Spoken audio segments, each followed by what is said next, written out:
आज हमारे साथ मौजूद है उत्तर प्रदेश सरकार में पिछड़ा वर्ग आयोग के सदस्य सत्येंद्र परी जी, जिन्होंने आज मुख्य सुनवाई का काम किया। बता दें कि 700 प्लस इन्होंने सुनवाई की और महिलाओं के लिए विशेष तौर पर ये कार्य करते हैं। इनसे बातचीत करते जानते हैं। आज आपने वाराणसी में भी, जो कि संसदीय क्षेत्र है, वहाँ पर भी आपने अपना कार्रवाई किया है। क्या कुछ कहेंगे?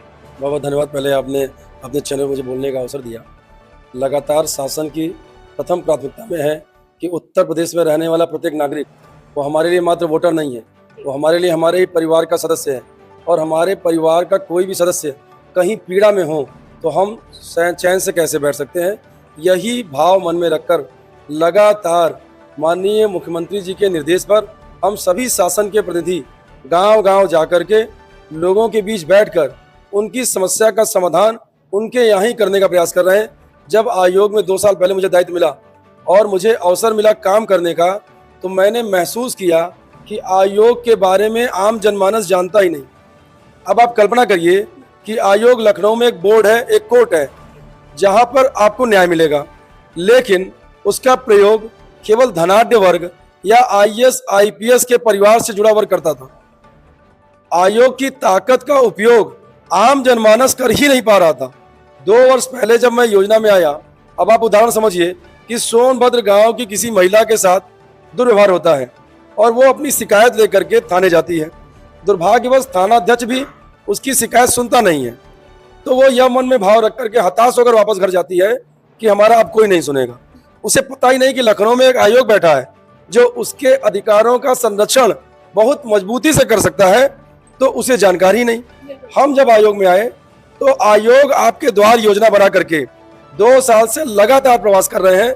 अभी तक 705 जन चौपाल कर चुके, 1000 से ज्यादा जागरूकता बैठक कर चुके और इसके माध्यम से 1 लाख से ज्यादा लोगों को अभी तक शासन का लाभ दिलवा चुका हूं मैं, जिसमें गंभीर बीमारी में जो धन मिलता है वो, या ऐसा व्यक्ति जो घर का मुखिया है लेकिन उसके नाम से गांव में खेत की जमीन है और वो खेती करता और वो बाहर आते समय ट्रक दुर्घटना मारा जाता, लेकिन उसको पता ही नहीं है कि मुख्यमंत्री कोष से उसको 5 लाख मिल सकता है। ठीक है, हम पिछड़ा वर्ग पे बात करते हैं तो कई ऐसी समस्याएं होती हैं जो वो लोग कह नहीं पाते हैं, उनको कहने में जानकारी उतनी नहीं होती। हम क्या करें, तो उन लोगों को आप क्या संदेश देंगे? उसके लिए हमने 50 जनपदों में 50 केंद्र बना रखे हैं, जहां लगातार हमारे प्रतिनिधि लोगों की समस्या जनपद में ही सुनकर मुझ तक पहुंचा रहे हैं और हम शासन के प्रतिनिधि के रूप में लगातार उनको न्याय दिलाने का, उनको शासकीय सुविधाएं दिलाने का काम कर रहे हैं। जैसे हम आपके बारे में जानते हैं कि आप न कभी दिन देखते हैं न रात देखते हैं, हमेशा आप तत्पर रहते हैं, तो सबसे बड़ी चुनौती क्या होती है इस समय?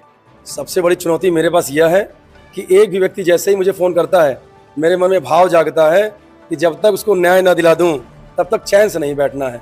और जब तक इस देश में एक भी व्यक्ति अभाव में है या पीड़ा में है, तब तक हम लोग चैन से नहीं बैठेंगे। यही भाव लेकर काम कर रहे हैं। जो लोग भी आपसे संपर्क करना चाहते हैं परेशानी में, खासकर महिलाएं जो कह नहीं पाती, आप उन लोगों को, वो लोग आपसे कैसे कांटेक्ट कर सकते हैं, किस माध्यम से?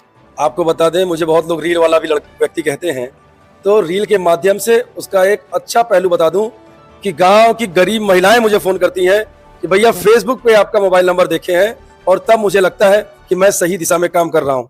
और 10 बजे के बाद मेरे बहुत सहयोगी ने मुझसे बोला कि आपके यहाँ के आगे डार्क सर्कल हो गए हैं, स्वास्थ्य खराब हो जाता, गला जैसा आपने देखा है बैठा हुआ है, उसकी प्रतिकूलता में भी काम कर रहा हूं। क्यों? क्योंकि 10 बजे के बाद जो व्यक्ति फोन करता है, जो महिला फोन करती है, वो हाल चाल के लिए नहीं फोन करती, वो कहीं ना कहीं पीड़ा में होती है। और पीड़ा में रहने के बाद अगर हम उसकी पीड़ा ना सुन पाए तो मेरा पद में रहने कोई मतलब नहीं है।